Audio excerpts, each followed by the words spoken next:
Logan's truck roared down the icy road, slicing through the biting wind and relentless snowfall.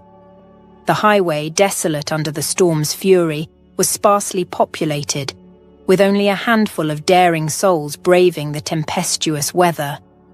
Occasionally, a solitary car would dart past, quickly swallowed by the swirling snow, its tail lights fading into the white abyss. Inside the truck's warm embrace, Logan's eyes flicked to a photograph of Harper, his wife, dangling from the rearview mirror. Her smile, captured in that small frame, warmed his heart. With Christmas just around the corner, his excitement was palpable. After months of crisscrossing the nation, he was on the final leg of his journey home, bearing a special gift for Harper. Logan's hand reached into the glove compartment, retrieving a small, elegantly wrapped box. He stole a quick glance inside. The gold necklace he had chosen for Harper lay nestled among festive decorations, its luster a promise of joy. Smiling, he carefully placed the box back, his heart swelling with anticipation. He pressed the accelerator, urging the truck onward through the thickening snow as it barreled towards the twinkling lights of the city. Upon reaching the truck stop, Logan parked and decided to walk the remaining distance. Strolling through the streets, a sense of nostalgia enveloped him. The town had transformed since his departure. Gone were the autumn days, shadowed by gloom. Now, even under a grey sky, there was a palpable warmth. People bustled about, faces bright with festive cheer, pausing to admire the mistletoe and holiday decorations adorning shop windows. Logan's steps quickened, eager to return to Harper and begin their Christmas celebrations together. He imagined the moment he would surprise her with the gift, the laughter and love that would fill their home. The thought spurred him on, each step a beat in the rhythm of his homecoming. As Logan strolled into the bustling apartment complex, the familiar chorus of neighborhood life enveloped him. He nodded with a warm smile at the neighbors who bustled by, their footsteps echoing against the concrete walls. "Evening, Mr. Thompson," he called out to the elderly man shuffling past. Mr. Thompson looked up, his wrinkled face breaking into a grin. "Evening, Logan. Lovely weather, isn't it?" "Not too bad at all," Logan agreed, his eyes following a young mother struggling with a baby carriage at the foot of the stairs. Without a second thought, he approached her. "Hey, let me help you with that." The mother, a hint of relief in her weary eyes, gave him a grateful nod. "Thank you so much.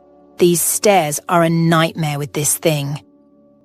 Together, they carefully maneuvered the carriage up the narrow staircase, the baby gurgling happily, unaware of the effort. As they reached the third floor, she thanked him again. Logan paused outside his door, a mischievous glint in his eyes. Quietly, he pressed the doorbell and quickly sidestepped behind the wall, his heart beating with the thrill of the surprise he had planned for Harper. He imagined her opening the door, her eyes searching, then lighting up as she spotted him. But seconds turned to minutes, and the anticipated laughter and shouts of surprise never came. Instead, silence hung heavy. Confusion creased Logan's brow as he stepped back into view, pressing the bell again, a sense of unease creeping up his spine. "Harper," he called out, his voice echoing faintly in the empty hallway. "You there?" The unanswered echoes only deepened the knot of worry in his stomach. Logan's playful anticipation dissolved into a cold, gnawing concern. He reached for the doorknob, his mind racing with possibilities of why Harper hadn't answered. Perplexed, and with a growing frown etching his face, Logan fumbled through his pockets, his fingers finally closing around the cool metal of his keys. The lock clicked open with an eerie finality, amplifying his unease. "Hello, is anyone home?" he called out, stepping into the dark, unwelcoming hallway. His voice, tinged with a feigned cheerfulness, echoed back at him. "I'm home! Surprise, my love!" But the apartment answered with nothing but silence. The air was stale, heavy with the scent of disuse.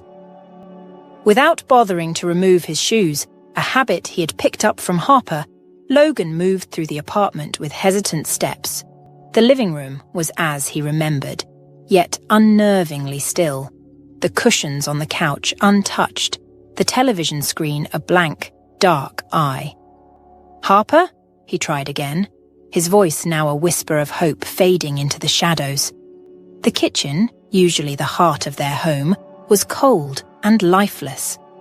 No dirty dishes in the sink, no lingering aromas of their last cooked meal. Even the fridge hummed a lonely tune, its door plastered with grocery lists and reminders, now irrelevant. Finally, he pushed open the bedroom door, the last bastion of hope in his search. The bed was neatly made, the sheets smooth and untouched, as if waiting for an occupant that never came. His heart sank. It was the layer of dust, undisturbed and thick, that told the true story. It coated every surface, a silent testament to the days, maybe even weeks, of Harper's absence. Logan's mind raced with questions, each more unsettling than the last. Where could she have gone without a word? Why hadn't she contacted him? Logan's heart pounded with growing alarm. He hastily retrieved his phone, only to find its screen stubbornly dark, the battery life exhausted. A surge of frustration washed over him as he tossed the phone aside, its clatter a stark contrast to the suffocating silence of the apartment. His steps quickened to the landline on the table, desperation fueling his movements. But what awaited him, there was not a means to an answer, but the end of all his questions. His eyes fell upon a note, the letters unmistakably in Harper's familiar, flowing script. "I'm sorry, it didn't work out," he read aloud, each word a sharp jab to his heart. "I realized I deserve more. I met someone else and have found happiness. I wish you the same. Goodbye." The word goodbye echoed in his mind, a cruel, final whisper. His hands trembled as he crumpled the paper, the ink-smudged words contorting under the pressure of his grip. With a guttural cry of anguish, he hurled it against the wall, the paper's flight pathetically brief, yet its impact resonating through the empty rooms. "What does that even mean?" Logan's voice cracked as he sank onto the couch, the cushions absorbing his weight but not his despair. The room offered no reply, no comfort. Only Harper, now a ghost in his memories, held the keys to his swirling storm of questions. In the haunting stillness, he noticed how little of her remained. The apartment felt gutted, stripped of its warmth and life. Yet, amidst this void, a faint, almost ethereal scent lingered. Harper's perfume. It wafted from the half-open wardrobe, a cruel reminder of her presence, now so painfully absent. Lost in a whirlwind of memories, Logan's mind wandered back to the place where it all began. Harper's workplace, a bustling fast-food restaurant with neon lights that seemed to never dim. He remembered how, 2 years ago, their paths had unexpectedly crossed in that very spot. Harper had been a newcomer then, her eyes wide with the mix of excitement and trepidation that the city often sparked in those who came from quieter, smaller places. It was during one of his frequent visits to the restaurant that Logan first noticed her. She fumbled with the cash register, her cheeks flushed with embarrassment as a line of impatient customers grew. Logan had stepped up to the counter, his usual order on his lips, but it was her flustered apology that caught his attention. "I'm so sorry, I'm still trying to get the hang of this," she had stammered, her gaze flicking nervously to her new co-workers. Logan had offered her a reassuring smile. "No worries, takes a bit to get used to the rhythm of this place. I'm Logan, by the way." "Harper," she had responded, a tentative smile breaking through her anxiety. From that day on, their interactions grew. Logan found himself visiting the restaurant more often, each time sharing bits of advice about the city. "You know, the best coffee place is just 2 blocks from here," he had once told her. "And if you ever get lost, just look for the big mural on 5th Street. It's a good landmark." Their bond deepened, conversations flowing as smoothly as the city's endless rhythm.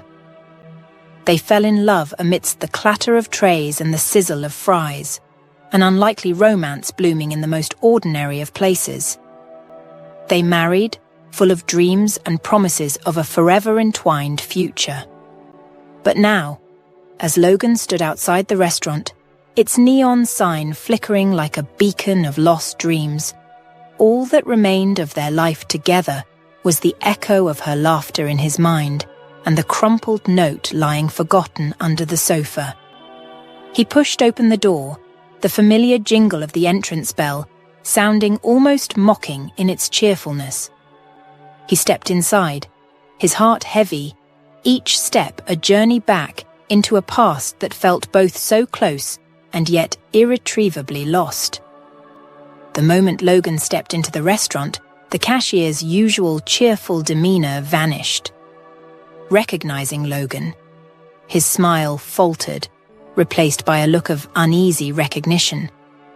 The staff at the restaurant had come to know Logan well as Harper's husband, their bond celebrated and witnessed by many of them at their wedding. Logan approached the counter, his voice steady despite the turmoil inside. "Hey, is Harper working today?" he asked, trying to sound casual. The cashier, a young guy named Joseph, whom Logan had always found friendly and talkative, now seemed lost for words. He hesitated, his eyes darting nervously before he mumbled something indistinct. "Sorry, what was that?" Logan leaned in, trying to catch his words. Joseph glanced over his shoulder, then hurriedly disappeared into the back. When he returned a minute later, his discomfort was palpable. "She, stepped out?" Joseph said, avoiding Logan's gaze. "Stepped out? To where?" Logan pressed, sensing something amiss. "I don't know, Logan," Joseph replied, sounding genuinely apologetic. "That's all the manager said." Logan's request to speak with the manager seemed to hang in the air, heavy with unspoken truths. When Lucy, the manager, approached, her expression was one of sympathy, her eyes reflecting a sorrow that immediately set off alarms in Logan's mind. "Hey, Logan," Lucy greeted him, her voice tinged with a softness that was uncharacteristic for the usually brisk manager. "What can I do for you?" For a moment, Logan was silent, his gaze searching Lucy's face for any clue, any hint of Harper's whereabouts or state of mind. "I'm sorry, Logan," Lucy finally said, her voice low and earnest. "She was here earlier, but she left in a hurry. I'm not even sure if she's coming back."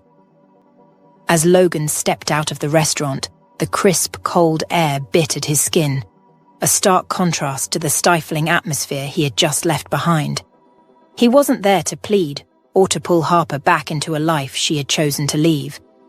His heart sought answers, a balm for the gaping wound of her sudden departure. His feet moved almost of their own accord, thoughts swirling in a maelstrom of confusion and hurt. Harper's co-workers, he realized, must have sensed the undercurrents of her discontent, yet they remained silent, protective of her privacy, even in her absence.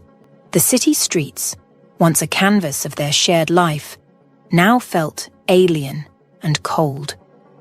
He found himself, almost unconsciously, drawn towards a place etched with happier memories.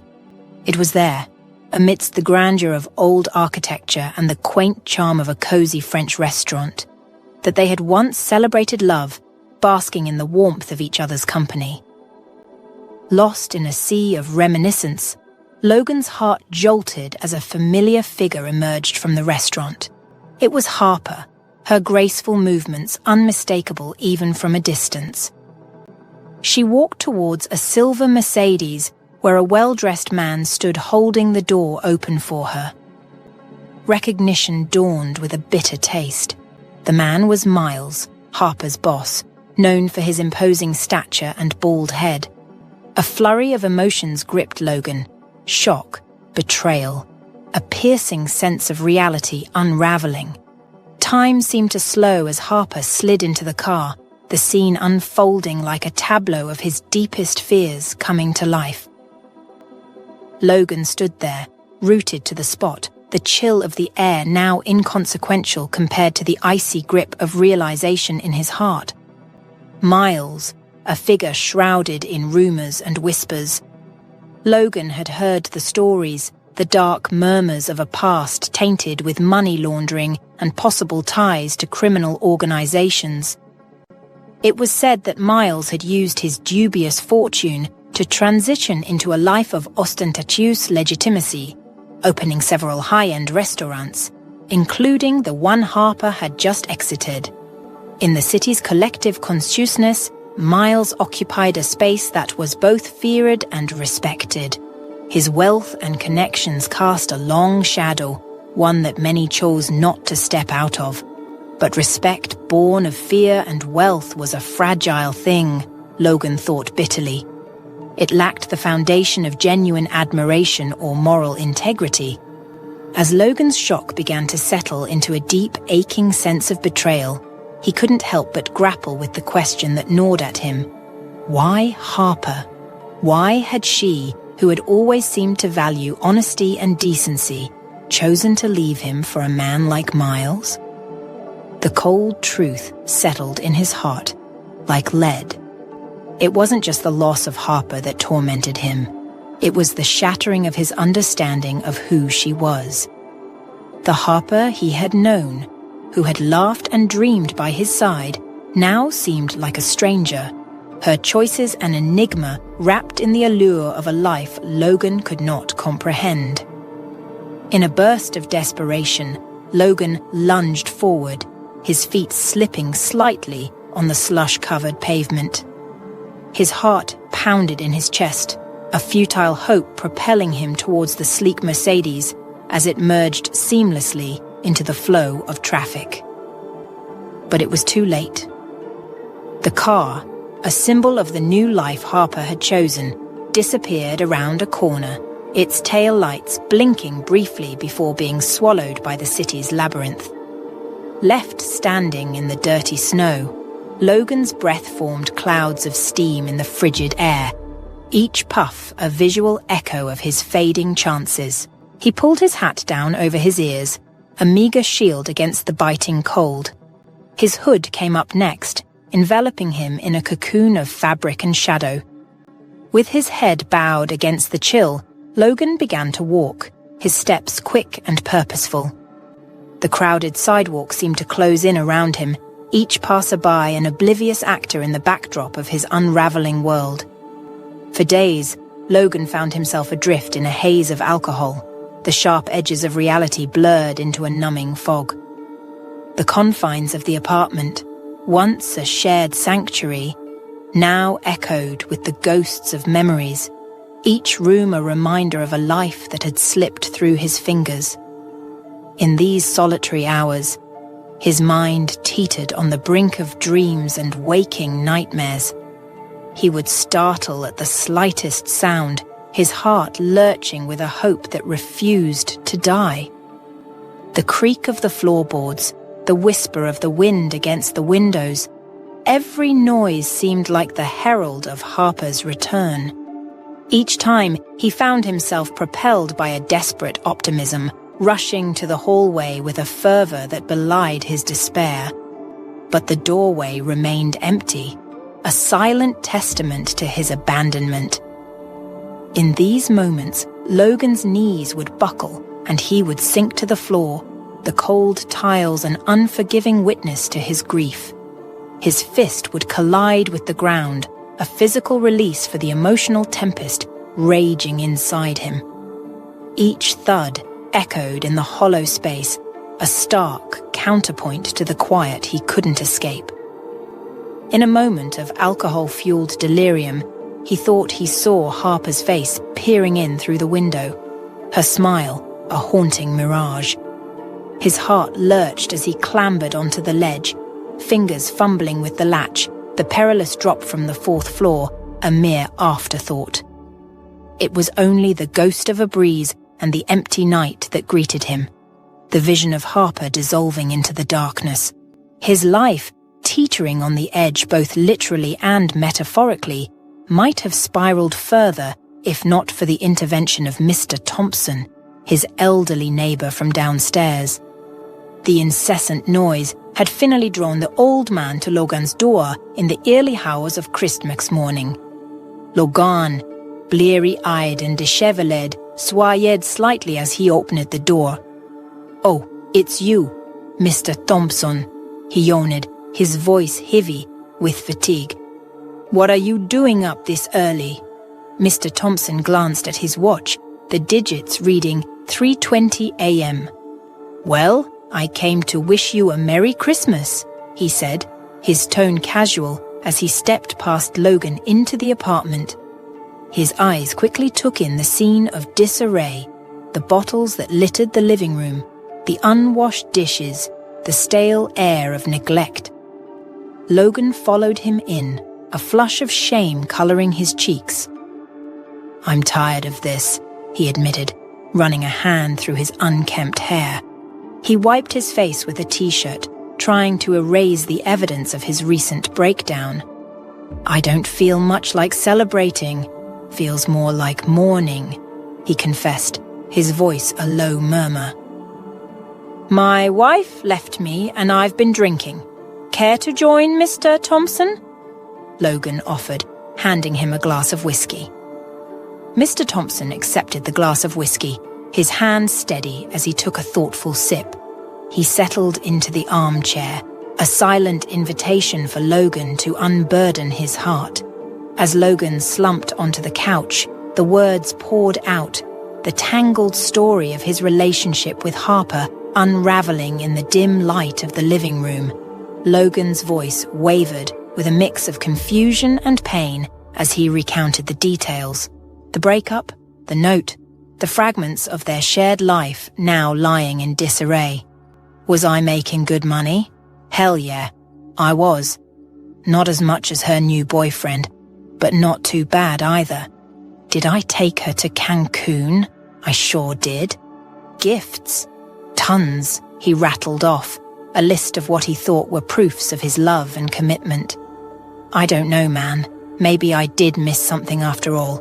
I gave her everything she needed, Logan continued, his gaze lost in the middle distance, searching for answers in the shadows of the room. Or maybe it's because I'm an orphan. He mused a lewd, his voice tinged with a vulnerability seldom expressed. Sure, I grew up in an orphanage with no parents, but that's not my fault. Mr. Thompson listened intently, his expression one of empathy.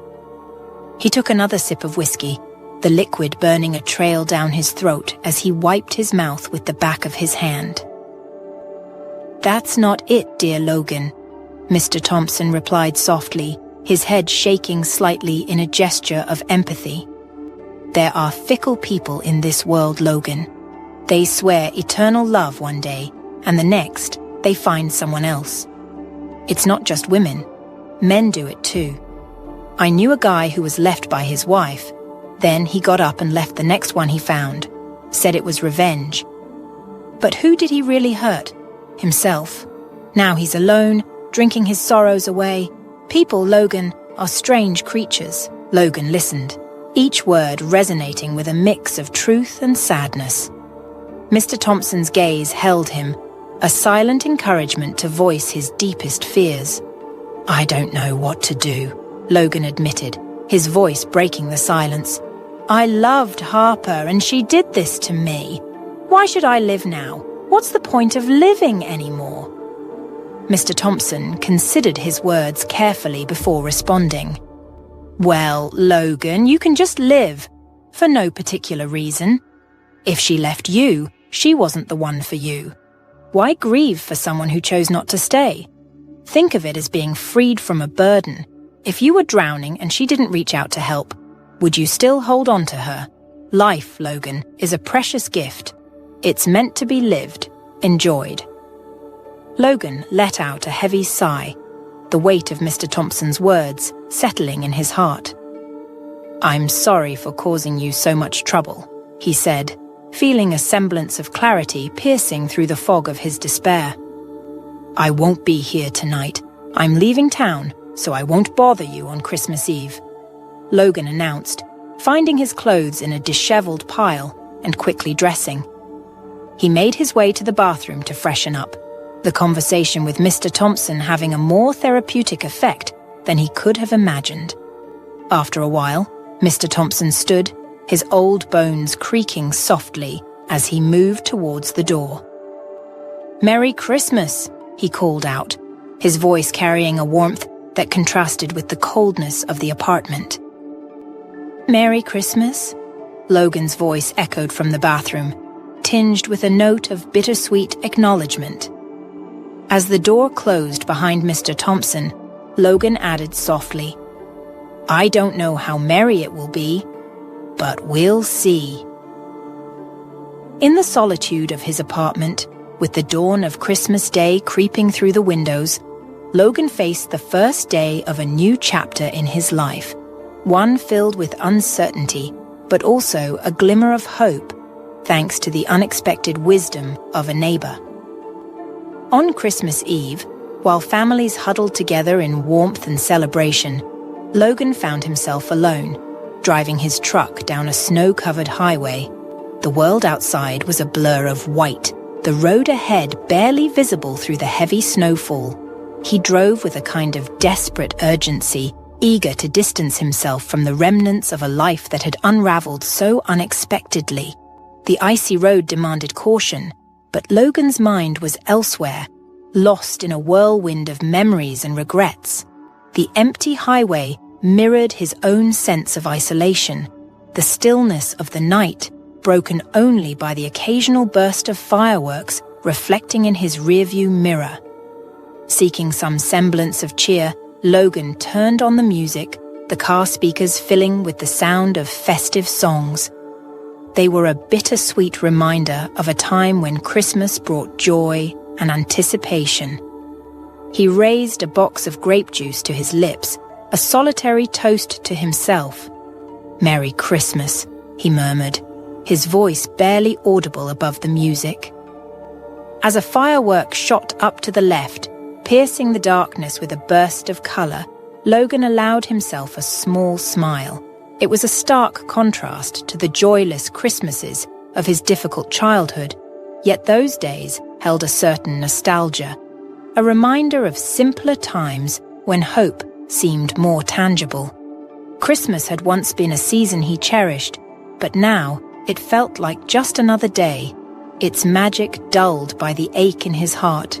He whispered a silent holiday greeting to the unseen revelers behind the forest and pressed on the gas pedal, disappearing once more into the snowy expanse. 2 weeks later, as Logan returned to the city, the holiday season had faded into memory. The early January morning was crisp, and his truck joined the flow of cars, signaling a return to routine life. Glancing at the dashboard, he noticed the fuel gauge ominously low. A sign for a nearby gas station appeared just in time, and he turned off the highway, relief washing over him. Pulling up to the gas station, Logan stepped out into the cold, brisk air. He unscrewed the gas cap and then headed towards the building, hoping for a moment of warmth. As he reached for the door, it swung open abruptly, and a man in just a shirt burst out. The man was clearly the cashier, his expression one of alarm and haste. Logan paused, taken aback by the sudden appearance of the man. The scene was oddly jarring, a stark contrast to the quietude of his journey.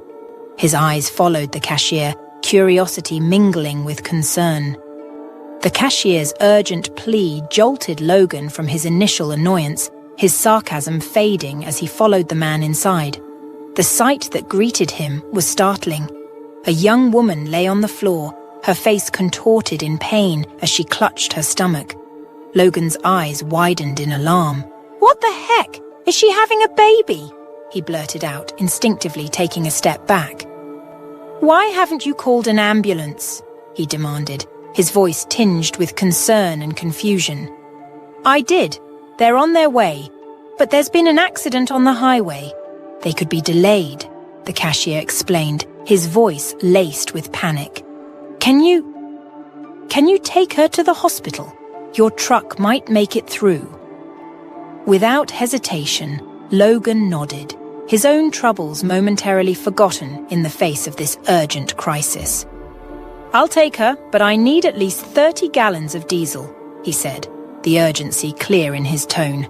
"Hurry up!" As the cashier rushed to refuel the truck, Logan gently lifted the woman, his arms steady despite the chaos of the moment. He carefully placed her in the passenger seat of his truck, ensuring she was as comfortable as possible given the circumstances. Once the truck was ready, Logan quickly climbed into the driver's seat, his mind focused on the task at hand. To his surprise, the woman, amidst her pain, turned to him and exclaimed, "Everett, you're alive!" Logan's brow furrowed in confusion, realizing she was likely delirious from the pain.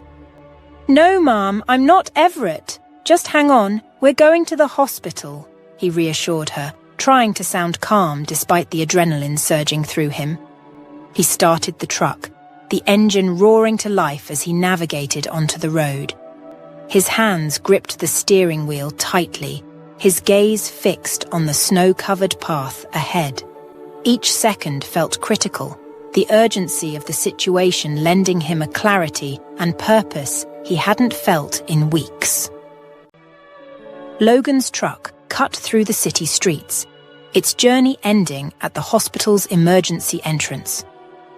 Despite the urgency, he ensured the woman was safely in the hands of the medical staff before leaving, her pained expression and mistaken recognition of him etching in his mind. As he drove back through the quiet city streets, Logan found himself haunted by the woman's gaze, that unshakable conviction she had that he was someone she knew. The intensity of her recognition, even amidst her agony, was unsettling. It made him question the vast, unknown connections between people, the myriad of lives intersecting in ways beyond comprehension. Restless and unable to find solace in sleep, Logan rose at midnight and sought the company of Mr. Thompson.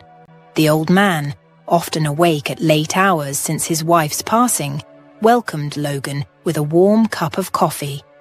The dimly lit room, filled with memories and the gentle ticking of an old clock, provided a comforting backdrop as Logan recounted his unexpected role in helping the pregnant stranger.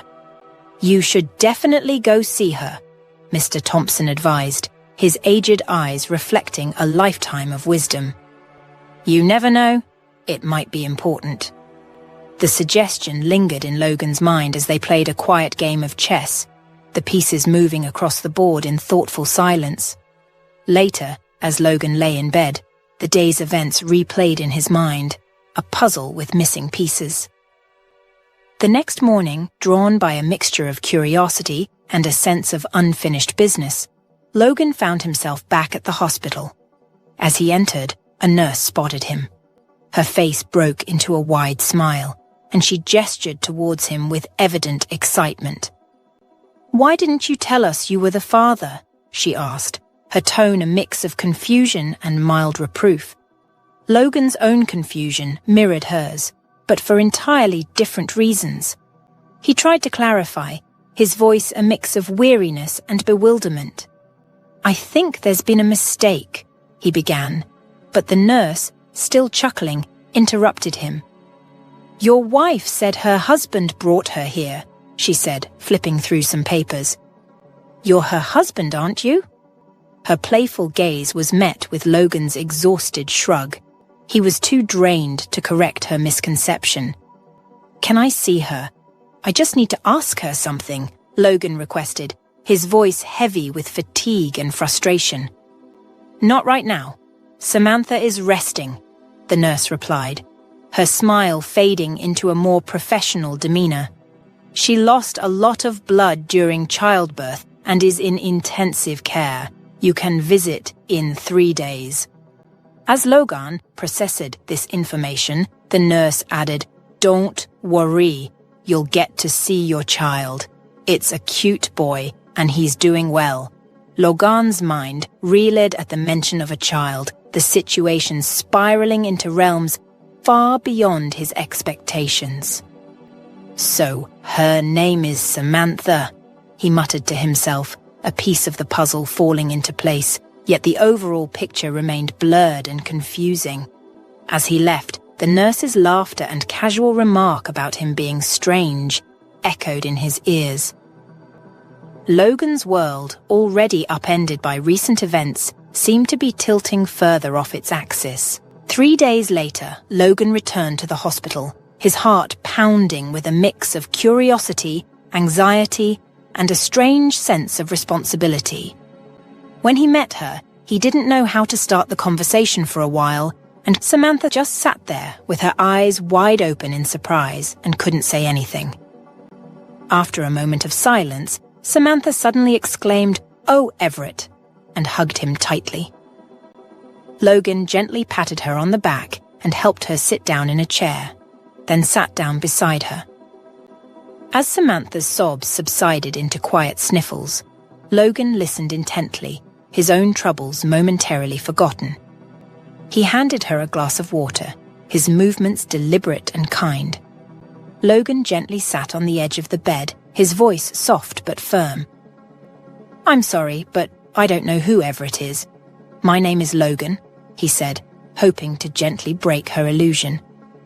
He reached into his pocket, pulling out his driver's license to offer tangible proof. "We met 4 days ago. I was the one who brought you here." He extended the license toward Samantha. Upon seeing it, Samantha's face crumbled, tears welling up and spilling over. She trembled, the reality crashing down on her. "But I had so hoped Everett was still alive," she sobbed, her voice cracking with each word. She leaned into Logan, seeking comfort in a stranger's kindness. "You look so much like him. I thought maybe it was a Christmas miracle," she whispered, her voice trailing off into despair. Once Samantha's tears had subsided into quiet sniffles, Logan handed her a glass of water, his movements slow and considerate. "If you feel up to it, would you tell me what happened to Everett?" he asked gently, his curiosity tinged with empathy. Samantha nodded, taking a tentative sip of water before beginning her story. "Everett, my husband, he looked a lot like you," she started, her voice still unsteady. "He passed away 3 months ago. He was an entrepreneur, passionate about his car service business." She paused, gathering her thoughts. Everything changed when Brooks, an old army friend of Everett's, came back into our lives. Brooks had a rough past, spent time in prison for a fatal fight. He struggled to find work after getting out. Samantha's fingers nervously twisted the edge of the hospital blanket as she recounted the painful memories. Everett wanted to help him, so he offered Brooks a job as a mechanic. But Brooks wasn't satisfied with that. He wanted more, to be a manager. Everett couldn't trust him with that responsibility. Her voice wavered, laden with unshed tears. Brooks resented Everett for it. The tension between them grew day by day. Brooks maintained a veneer of amicability, his true emotions skillfully hidden behind a facade of friendship. But the facade cracked when he extended an invitation to Everett for a weekend fishing trip. Samantha remembered feeling uneasy about it. "I didn't like the idea," she confided, her voice laced with regret. But Everett was ever the optimist. He trusted Brooks and believed he meant no harm. The trip, however, ended in tragedy. Samantha's hands trembled as she recounted the fateful news of Everett's drowning. Brooks claimed Everett fell overboard, entangled in the fishing gear, beyond his help. Her voice was tinged with skepticism. Everyone believed him. After all, who would be out on the river in the early hours of an October morning to witness otherwise? Samantha's eyes, filled with a haunting conviction, met Logan's. But Everett was a strong swimmer, always cautious, always wore a life vest. It didn't make sense. Tears brimmed in her eyes once more, spilling over as Logan reached out to refill her glass with water. "I'm so sorry," Logan murmured, his head bowed in a gesture of shared sorrow. "For your loss, and for all that's happened since." He hesitated before asking his next question. "How did you end up at the gas station without your coat?" Samantha took a deep, steadying breath, wiping her tears. Her voice, when she spoke, was a whisper of vulnerability. "After Everett passed, Brooks wouldn't leave me alone. He came around persistently asking me to marry him, promising to help raise my child." She shook her head, a mix of disbelief and despair in her eyes. "I refused him every time, begged him to leave me be. But he was relentless, always coming back. Then I stopped letting him in. One day, when I came back from the shop, Brooks caught me. He forced me into his car and drove off to the woods. The car broke down there. I tried to run away. Brooks caught my jacket, but I pulled away, leaving the jacket in his hands. After that, everything's a blur.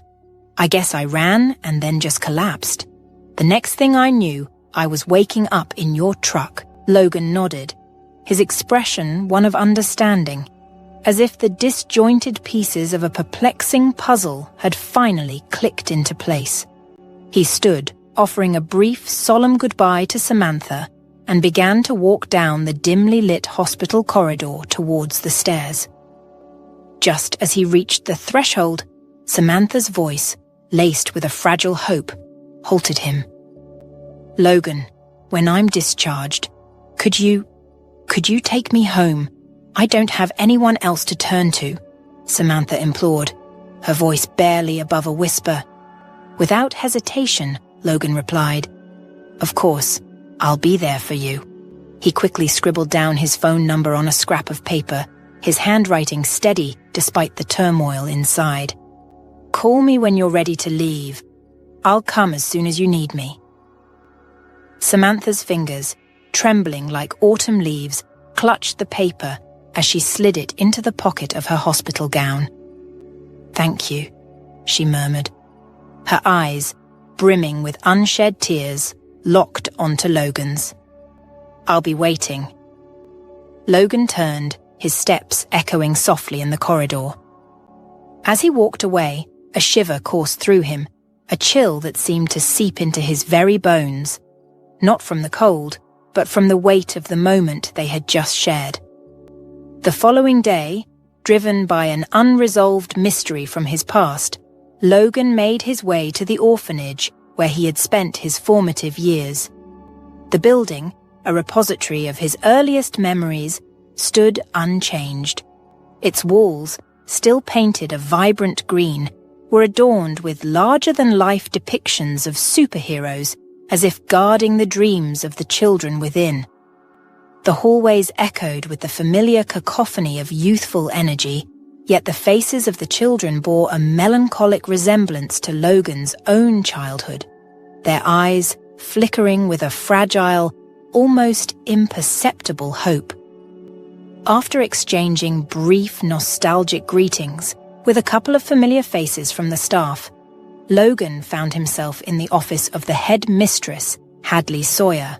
The room was a small capsule of time, with walls lined with photographs of countless children who had passed through these doors.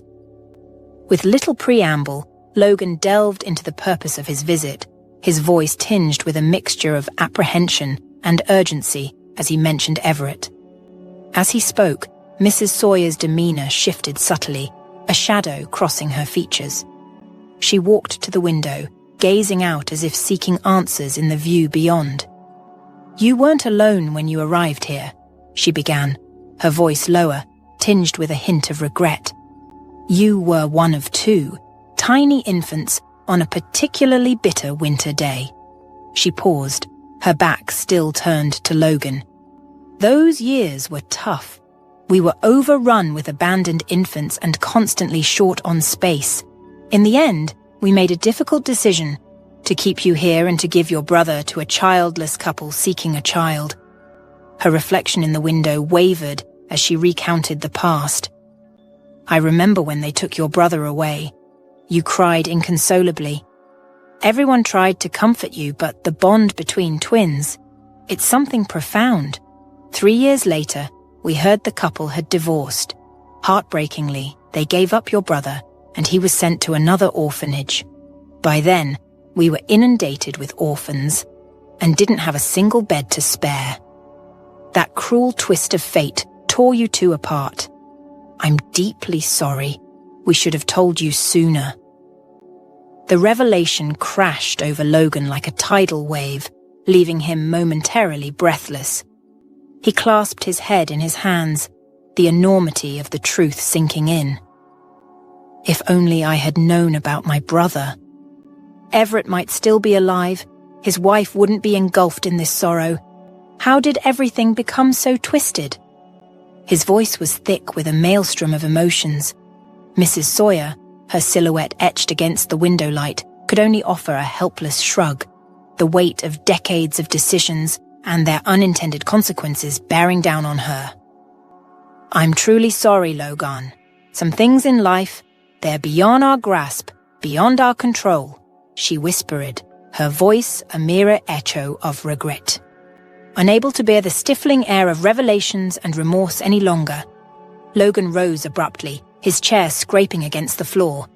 He left the office swiftly, each step away feeling like an escape from an invisible burden. The orphanage, once a refuge, now felt like a chamber of lost possibilities. Stepping outside, he drew a deep breath, as if surfacing from the depths of a murky past. The walk home was a blur, his thoughts a jumbled maze, only intermittently interrupted by the habitual glance at his phone.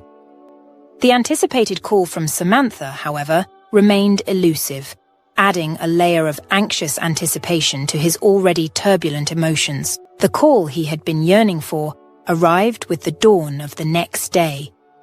Samantha's voice, a blend of relief and apprehension, broke through the morning stillness, informing Logan of her discharge. With a sense of urgency, Logan hailed a taxi and headed straight to the hospital. Arriving, he found Samantha outside, cradling her son, an image of maternal tenderness against the stark backdrop of the hospital building. As Logan approached, he couldn't help but smile at the sight of the baby's round, innocent face nestled in the crook of Samantha's arm. He reached out, gently tickling the baby's nose with his finger, eliciting a soft, gurgling laugh. "Let's get you home," he said softly, his voice a steady anchor in the midst of their tumultuous lives. He held the car door open for Samantha, a silent vow in his gesture to protect and support them on the uncertain road ahead. Samantha's apartment was nestled in the bustling heart of the city, shadowed by the car service business that her husband Everett had painstakingly built over the years. Now, it stood as a symbol of betrayal, usurped by Brooks through deceit and forgery. As they drove past, Samantha's gaze lingered sorrowfully on the familiar building before she shut her eyes in silent despair. Noticing her distress, Logan offered a comforting touch, his hand lightly resting on hers. Upon reaching the apartment complex, Logan paid the taxi fare, and they made their way inside. As they approached, Samantha's grip tightened on her son, her whisper barely audible. "It's him," she said, nodding towards a figure in the distance. Logan shielded his eyes from the glaring sun, discerning Brooks' tall, gaunt silhouette. He exuded an ominous presence, his long black cloak and dark glasses rendering him almost spectral. Brooks caught sight of Samantha and waved, a chilling casualness in his gesture. Logan swiftly turned away, concealing his face to avoid recognition. Sensing the urgency, Samantha, with her son clutched close, seized Logan's hand and hastened them towards the building, their steps quickening into a near run. Once inside her apartment, she locked the door with a trembling hand, and Logan found himself in a hallway eerily reminiscent of his own. He sank into the sofa in the living room, his eyes wandering across the modest space until they landed on a photograph on the chest of drawers, marked with a black ribbon. A sharp intake of breath escaped him as he saw the face in the picture. It was his twin brother, Everett. The resemblance was uncanny. The same styled black hair, the same deep brown eyes, the same slight curve of the lips. For a fleeting moment, Logan felt as if he was staring into a mirror, seeing his own reflection. The reality of the situation struck him with overwhelming force. It was no wonder Samantha had mistaken him for Everett. They were identical in every conceivable way. If Logan hadn't been privy to the truth beforehand, he might have doubted his own sanity at the sight of this mirror image of himself. The sudden knock at the door sliced through the tense silence of the apartment. Samantha, her movements cautious, peered through the peephole. Her body recoiled instinctively, a silent gasp escaping her lips. Logan, sensing the urgency, approached her. "It's Brooks," she whispered, her voice tinged with fear. "He's relentless. What do we do now?" Logan instructed her to take her son to his room for safety. Meanwhile, he discreetly retrieved his phone, activating the voice recorder with a deft touch. Steadying himself, he opened the door, feigning a calm smile. "Brooks, what brings you here?" Brooks's face drained of color, his body recoiling as if struck. Staggering backward, he nearly lost his balance over the railing. You're supposed to be dead," he stammered, his eyes darting wildly, refusing to settle on Logan. "How did you mean, how did I survive being drowned?" Logan interjected, with deliberate calmness. I threw you off the boat," Brooks confessed, his voice breaking, his posture deflating like a punctured balloon. "You were supposed to be dead," he choked out, his words laced with disbelief and panic. In a swift motion, fueled by a surge of righteous anger, Logan grabbed Brooks by the collar, pulling him close. His other hand delivered a powerful hook across Brooks's face. "I came back for you," Logan hissed into his ear, his voice a menacing whisper. "Did you really think I wouldn't find out about your schemes?" Pushing Brooks against the railing, Logan watched as fear and realization dawned in Brooks's eyes, his body trembling uncontrollably. Brooks crumpled to the floor, a pitiable figure, weeping and broken. "There, you've confessed everything," Logan stated coldly, his gaze unwavering. "Wouldn't it have been easier to come clean from the start? Feel any relief now? Your life's about to change, Brooks, and not for the better. You're already acquainted with prison, aren't you?" After leaving Brooks crumpled on the ground, Logan stepped outside to call the police. Upon their arrival, he presented them with the incriminating evidence, his phone, containing Brooks's unwitting confession. As Brooks slowly collected himself, he unfolded his tale to the officers, detailing his belief that he had successfully murdered Everett. "But I think it's time you knew the truth," Logan interjected with a wry smile, watching as the police escorted Brooks from the building. "I'm not Everett. I'm his twin brother." The revelation struck Brooks like a physical blow. His face contorted with rage, and he snapped, his voice laced with desperation. "I didn't kill anyone!" he shouted, lunging forward in a futile attempt to reclaim control of the narrative. I was joking. I'm insane, just spewing nonsense." One of the officers firmly restrained Brooks, his voice steady and authoritative. "You'll have a chance to explain everything at the station, sir. Let's proceed." As the door shut behind the police and Brooks, Samantha emerged from the apartment, her expression a mix of concern and curiosity. Logan recounted the entire ordeal to her, each word lifting a weight off his shoulders. Overwhelmed by the unfolding events, Samantha was unable to hold back her tears.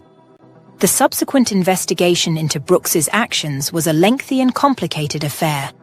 The main hurdle for the prosecution was the absence of eyewitnesses to corroborate the account of Everett being pushed overboard. This lack of direct evidence led to delays and cast doubts on the fairness of the trial.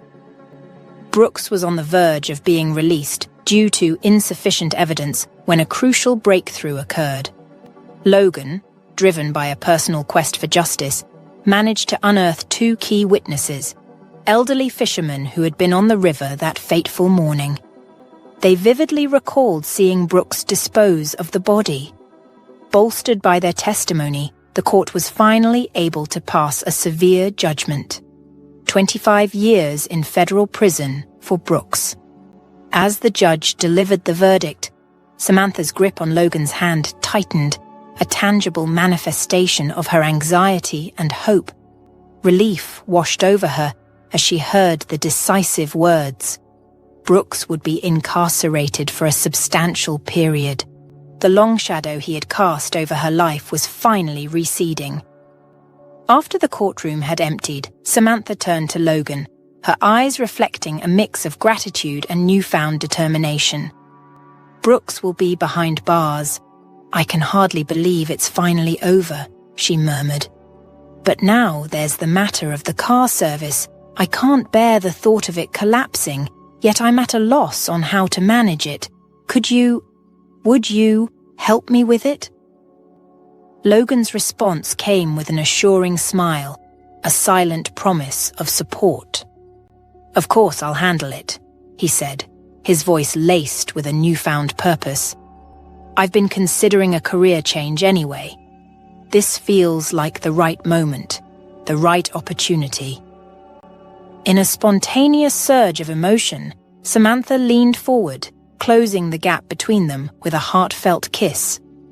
Logan reciprocated with equal passion, their shared kiss a seal on their unspoken commitment to face the future together. Enveloped in each other's embrace, they became oblivious to the world around them. The cold rain, the blustering wind, all faded into insignificance. For those 10 minutes, amidst the tempest, they found a haven in each other, their kisses a language of shared trials, resilience, and hope.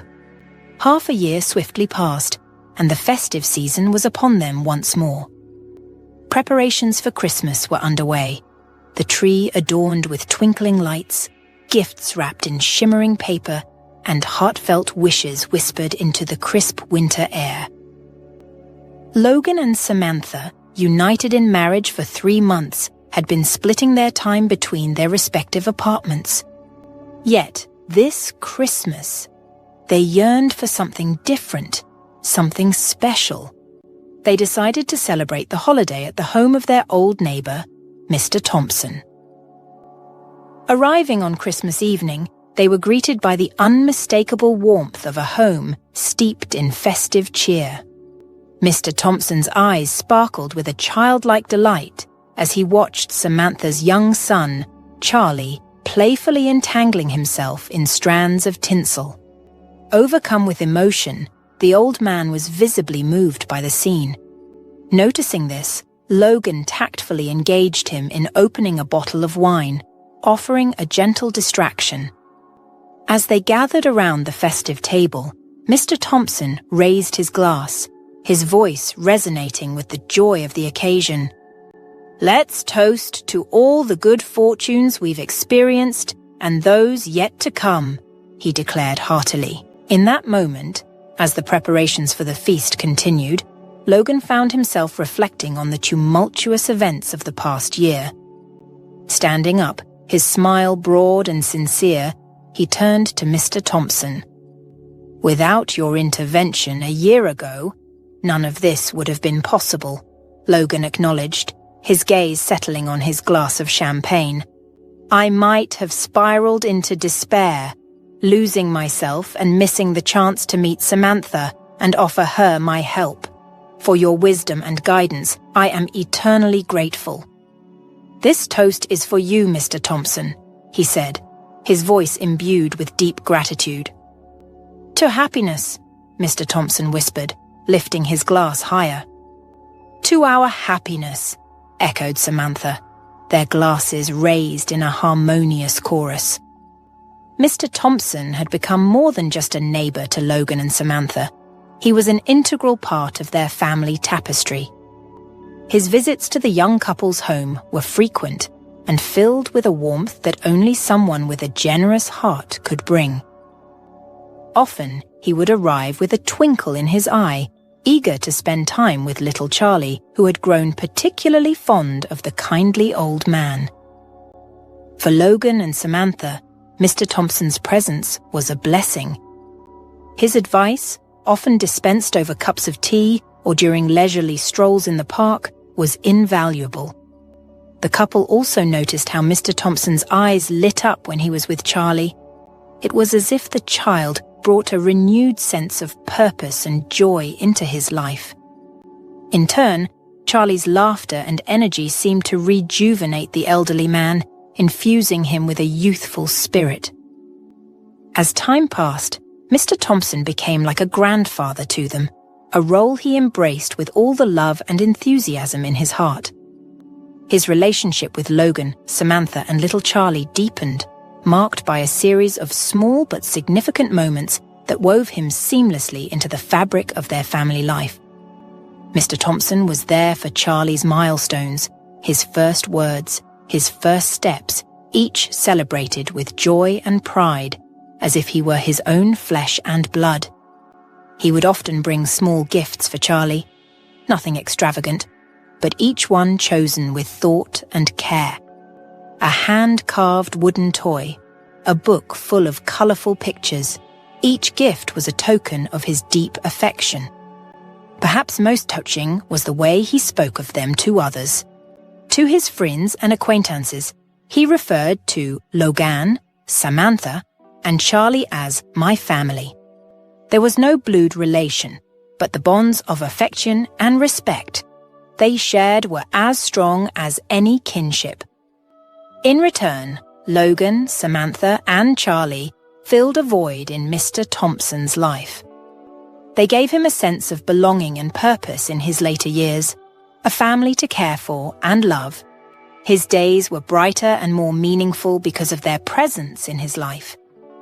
One day, Logan whisked his family away for a joyful evening at their favorite local family restaurant.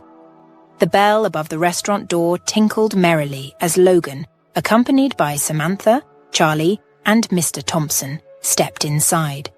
The warmth of the eatery, with its inviting aroma of home-cooked meals and the soft hum of conversation, enveloped them.